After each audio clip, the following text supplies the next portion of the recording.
kibadde kyetaagisa okuvaayo okuwuma konde mu kamera nageze noonyeza kale gye kiva nabaddewo gikikola ki kiva nyumba naye kati konde buno bunatambula entalo abantu balowooza tize okusimbise generation empire kujja kunnyonnyola fangu gyekola ngaani etuyambako kuki okitegedde era erina kunyiiga mpaka ku level ki era erina kulumba mpaka ku ani okitegedde ebirungi biyinza okubaawo naye kati abaganda bali bwe bati oba abafirika tusobola ebirungi 99 nokola ekibi kimu ekibisaanyuula kati nabivita ya aliya jukira aliya saidika abeera ne mama juniya kati ku birthday ate n'omuvuma ojja kubuvumya mama juniya gate gwe mwenyini gwekikola empaya yekola ngaki ebirungi byo tuzoba tumanyiko ebimu naye ekigenderwa kyaki kyakuwakulantala omweno mwala gifuula waloliwo zombi Okimanyi tuusa akaseera nenga obangende entomere gate eyo nange banyingizeyo nenzijika nti ate gwe bakusiba wekka n'abakazi babasiba bokka kale oba kujja mukomera walikoze ekyo ngambeera nkulaba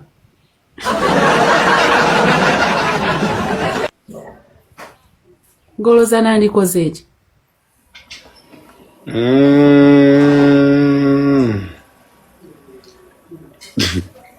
oba nandiyingidde nenzija n'omuddo ne pike oba okitegeera mwana gonjogezaako kati atwena lowooza nno ndya ebiragalalagala mwana good night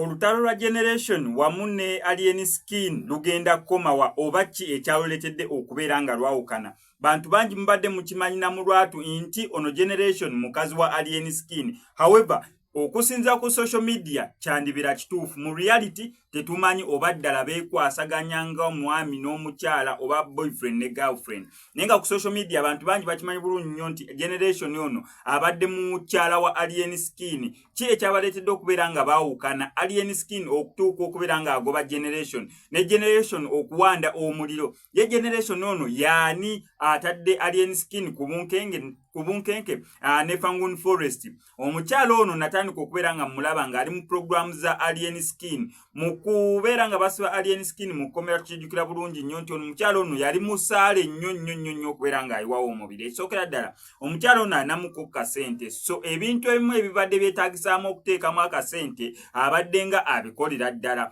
laabu ebadde weeri waliwo ne actually nnaku ntono nnyawe mabega alien skin yali ayagala musaba ku mmotoka ye nera nga ayagala mubuuza mmotoka ki gy'oyagala nkube kugamba omukwano gubadde gwa kimmemmette wakati wa generation ne alien skin naye ki ekibaleetedde okubeera nga baawukana obutabi bunene obulaba ogenda beera ng'ofunamu ekyokuyiga ne ansa ogenda sobola bulungi nnyo okubeera ng'ogiddamu ani yakoze ensobi alien skin yakoze ensobi okubeera nga agobona omukyala oba omukyala ono yakoze ensobi okubeera nga statinga points za statinze ezanyiziza alien skin ani mutuufu ani musobya obutabi bunene bunawona kambukuza nnyo okuba gye butandikira paka gye buggwera osobola okubeera nga weekolera decision eyiyo ne wansi mu comment section ompe ki exactly ky'olowooza naye nga sinabeera nga mbukuterako nsooka kwebaza gwe yasubscribing edda nti weebale nnyo nyinyi ddala naate nakwera nga osubscribing nkusabe bambi subscribing onyigene ku notification bell eyo ebisigadde obitulekere si wano ku SMX Media tukyagendera ddala maaso n'okubeera nga tunoonya obuyambi bwa mwana muwala Babirye Sumaya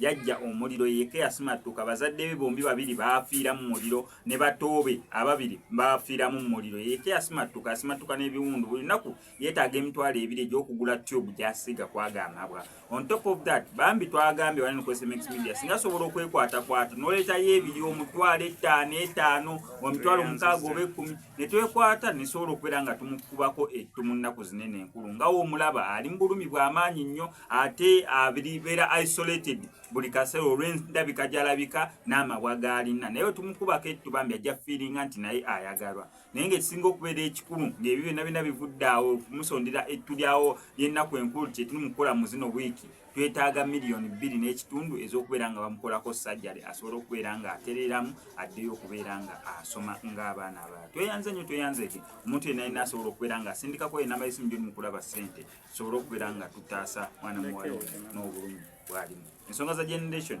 zezimu. Generations Empire egobeddwa mu kibiina ekya Fangon. Generations Empire ng'eyekulemberwa omukyala gw'olaba ku ssaawa eno nga nze CEO Generations Empire.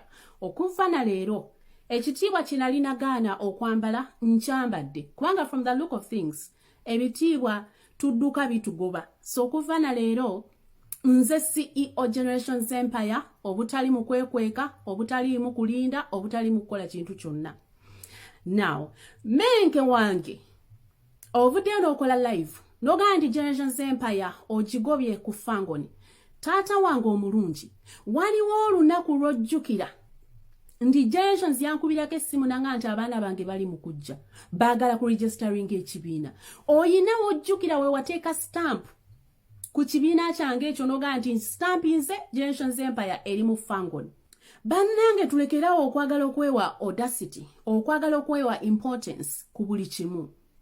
Menke wange oyina olunaku lw'ojjukira we nali nkusindikiddeko abaana nga bayina sukaali, bayina enkoko, bayina obuwunga, bayina amatooke, naye bagamba bajjeewo obateereko stampu. Oyina olunaku lw'ojjukira. Now, bw'obanga tojjukirayo olunaku olwo, toyina nsonga lwaki ovaayo. You have no right to come out whatsoever. N'oyogera ku kibiina ekyange n'okigamba okijje mu kibiina ekikyo. Ekibiina ekyange, it was never registered under you. It is under me. Abaana bange benjogereziganya nabo ku WhatsApp n'abagamba ekintu kino. Mwanyigiriza nnyo. Mami tugende tu registering. Ne bagamba nedda. Mugumikirize. Saagala genda wantu we batanjagala. Ndowooza mu kirabye kye nali mbagamba. Abangi ku mmwe saabaddamu. Now, yesterday nakoze live. Eyo live yabadde on purpose. Era bino bye mulaba leero. It was a trigger. I had to pull the trigger. Nabadde nnina okukwata switch ate nagikutte. Ate switch eyo gye nakutte yatulaze wa we tugwa. Yatuguliddewo amakubo. Nti ku ssaawa eno buli omu yeebuuza ani Generations atiisizza Fangon Forest. But is it worth it? Nze ndi muyimbi. Nze nzannya bina Uganda. Am I a politician? Okuba nti nkutadde ku bunkenke mbenke wange. You of all people? Really? Really? So temugeza ne mwesiba ku kibiina kyange. Abaana ababa abakuli okumpi bw'ogamba nti ekibiina okigobye ku Fangon era t-shirts tebaddamu kuzambala. So be it. Kisalaani. Ani atagenda kulya kubanga tayambadde t-shirt ya Generations? Let us be fair. Menke Wangavera is known as a person akozesa nnyo obwongo. I can understand entemo byogera to pull the crowd, but this was not worth it. Generations Empire is never under you. It has never been under you. It wasn't planning to be under you. It was me that told my kids, nti bw'oba oyogera ku Jenny teweerabira papa. Ekintu ekyo nakyogerako ku lives ez'enjawulo. Toyogera ku Jenny nga toyogedde ku papa. Papa abeere ku for you. Ekyo kye bayita omukwano.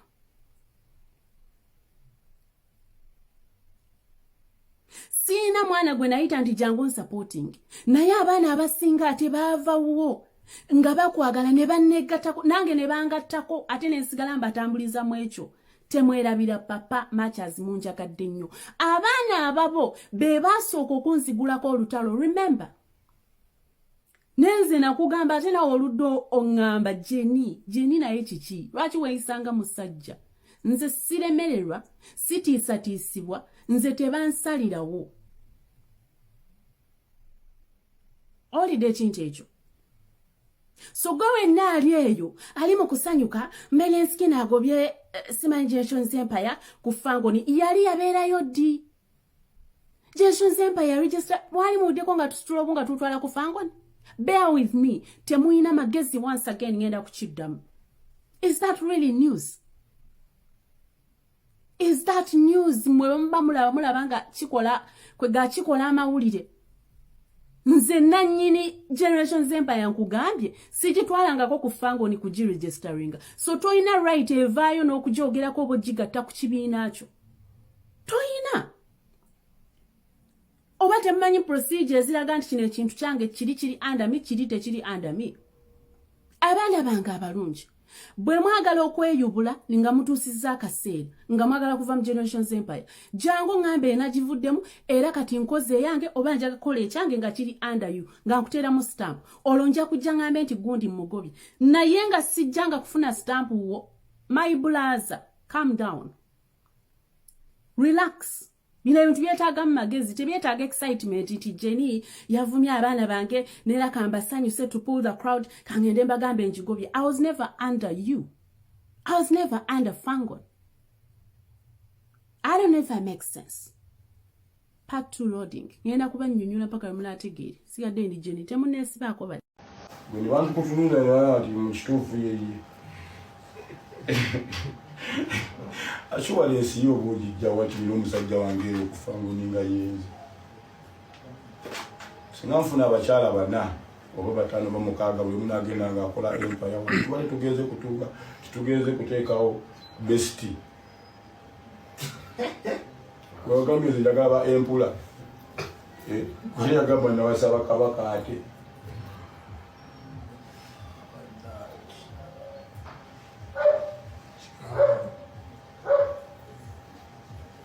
Mon fune fait qui tu n'as pas voyé au Nagoulou. On va voir je vois de la Nagoulou. Generation Empire kujja kunyonyola Fango yekolangani etuyamba ko kuki ushegedde era ina kunyiga mpaka ku level ki era ina kulumba mpaka kwani. Okitegedde ebirungi bibiza okubaawo naye kati abaganda bali bwe bati oba abafirika tusokola ebirungi 99 n'okola ekibi kimu ekibisaanyuula naye kati muffe mubamu abagezegeza abakkiriza nti omusajja ono akoze ebibi 99 naye ate akoze ekirungi kitya kimu kati ffe ntubiraba mu opposite kati ate nze entegeerange neyawukanamu kubasooka n'endowooza emirundi ebiri paka bwe nfuna entegeera esembayo ngeri opposite nga ero gimbawadde oli omuntu egambye ali eno buli omuntu onasi mugezi nyasobola okulaba ngaoli yatambudde olutalo naye nga ate ebiseera ebisinga obeerangamu naakaakaddeko okugezesa n'olaba n'omuntu alowooza nti Pesari bitekedde nti n'olwo Generation Empire mu Fango. Kikyo kyembagamba olumu ng'omuntu baakunyigiza mu nsonga zaabwe mbaga nti munyigiza mu nsonga zammwe kuba singa nanoonyereza ennyo sinoonyeza nga muntu wa bulijjo njamaliza go gwe nkutta ensobi.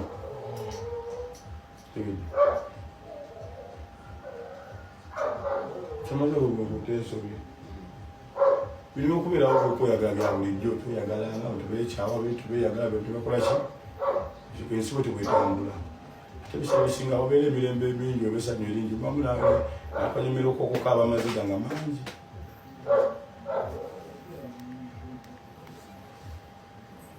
Kino just funu committee nga ffe abaawala abaliwo oko wano just abali ku kitebe wano bekikakatako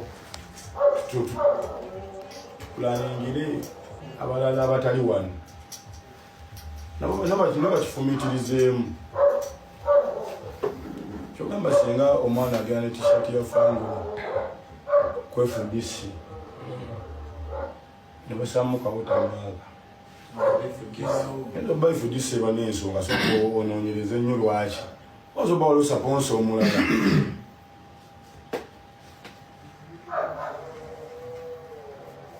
laba ogenda kushonga Coca-Cola esaponsa lingi sibusangawo ate Pepsi olwa kirabu yetaddemu nzo utasanga nayo nenga ta company leta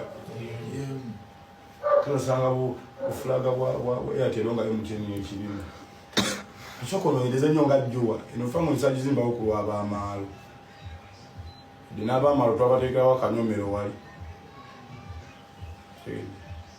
tukusale bafani tugenda tolako kitegedde bafani tugenda kutolako bafani abamu bafani dabawo sawa nga zimu ali kubayimbi abalala katonda adde atwagadde n'atusaako wano mutufunye buki tufunye bulungi n'omuswaza mbu nsobola okukeera ku makya n'embeera nga sikumanyi waliwo brandi gy'otasobola suula abaana ba fuupu nze mbagamba mazima temusobola suula generation Z. She knows a way of making the news look at her. She can target herself n'abeera ye yennyini akwata social media eno n'abeera nga trendinga with or without Fangoni. Generations start trending because atudde mu baawe bagambe nedda. Generations asobola okutrendinga nga akuba nuupu n'emusabula komanda we bonna ne beetwala. Asobola okutrendinga nga ayogedde ku muyimbi, asobola okutrendinga nga ayogedde ku single mother yasudde omwana, asobola okutrendinga nga ayogedde ku Luwiraiti, asobola okutrendinga nga ayogedde ku lutalo lwa muntu. So that is a brand she created. Mwe muyinza olaba nga mmwe abaakola generations naye yeyeekola. Because what do people like? The words that come out of her. How she narrates her stories, how she talks about certain incidences. Over incidents. You understand? So you thinking that mugenda kera kumachambo simanya mubyerabire, simanya mumwerabire, simanya mumusule, ndabyo mukute simanya logo ye ya simanya Generations Empire mugisazizamu. And that is a generation. Gwanula watu lingo mulambe gwa kapesa gwe generation. Kazi bitebitege. Kati ya manyibo yatula kone alien skin motoka namukwata mungala manyi ya wamba. Olo ya musula magulu. Oba gwagaba mutata gabuzi komawo tata gondi komawo komyewo oyo gwaswa muloji tugambe ki oswa muloji movimbira kati naku zino live ozikolera mu motoka naye mbunawo ojja n'ogamba meke tunajja ovudde gwe omutunozaayo bwe yali avayo yali talabayo ye omuntu ategeera otunotya gy'ovudde oli musiru obutategeera otegedde gy'avudde waabi atunulayo okyaddeyo obutategeera mubeere ne kamasi w'omutwe mwangu munagamba nti wabula gwe gy'ovudde wala ate wala kyonzizaayo nga wala naddayo ntya mubeemu n'amagezi mmwe tekitegeere kye kikazi ogamba oti ali ensikini mutunula gy'ovudde atuneyo ki bwasikirizibwa naddayo bwakwatibwa ekinegenge naddayo gyeyali aba mu ggeto bidda kuno tebyasoma biregagabeere mwana obawo ekiro ky'osanze kale gwe big voice wabula ovudde wala kati wemba nvudde wala kasajja endaga kumpi lwaki onziza gye nvudde stupid ne wekusanga kale twasoma tulya kontaina z'emimonde kati nnyaba olya bikokokoko ebivundu naka mutegeera bulungi mmwe mutegeera bulungi mwasoma nosanga kiri ekikukyatinze kale banenjukira embeera gye balemu kati oba ogijjukira njiddemu ogijjukire bulungi oba nze temuddamu kunyasamirirako mmwe bigenda ebinafuya oguyindo bujambulako tikitoko munayogera lwetoyogera kati wavaamu eddoboozi nalivuddemu amplifier oba nalivuddemu inspiria mugumana bina ebintu gye bikumanyira bana yegwe big voice oyita big voice kale netwali tekutuma erig nagondi weyo twakyusa naddala amannya maama oli celebrity nali badde celebrity aka temuddamu kutugaziizaako gayindo leave us to be annange mbunne wazaala mugondi ya mwana wazimana nozaala mugondi nalizadde mu kitaawo mulina engeri gye mwogera ebintu ebistaboni mutujjukiza gye twava ffe twazaala mu baserunkuuma mutwogeredde ebigambo nze namweyambulira nze mumanyi nti eserunkuuma lwaki omunzijukiza nemusoka mugamba gweno tata gundi okyali naye nalebadde ndatawo oba nebbaawo banemulekerawo ebimwamwamwa byammwe mmwe kiri mulayibu mbu meeka gy'avudde meeka eno ojja kuddayo gye wava banenze kikazi gwenze njaganira dde okubire mu live nze mu bantu besala ku TikTok oli number 1 without condition kale bane wantama lwasonga nnoki ekyakuntana lwakwesiba kweyo alien nga tolina gy'omuzza wabula osula musuule alien nkusibirira entana nga nkugamba ngenda kuwa ensonga zange nga 5 balizoni 6 ekintu ekigenda okusuula ekigenda okwongera ddala ogwire ddala ekigo obubaluke ogwenga ovakedo ayengedde waggulu naagwa wazaba pya lekera sooke n'okubabuuzaako bassebo ne bannyabo nti mugyebaleko emirimu gye mutuusaako engalo. Omwana oyo gwe muli mu kulaba mu maaso gammwe ye mwana muwala Sumaaya alina emyaka 12 gyokka egy'obukulu. Omwana oyo abadde asoma pulayimale yakuna. Yafuna obuzibu bwe yajjiira mu nnyumba ng'omuliro gwava ku kando oba akataala ke bayita akatadooba akawakisi ke yali atadde okumpi n'akatimba k'ensiri ne kakwata.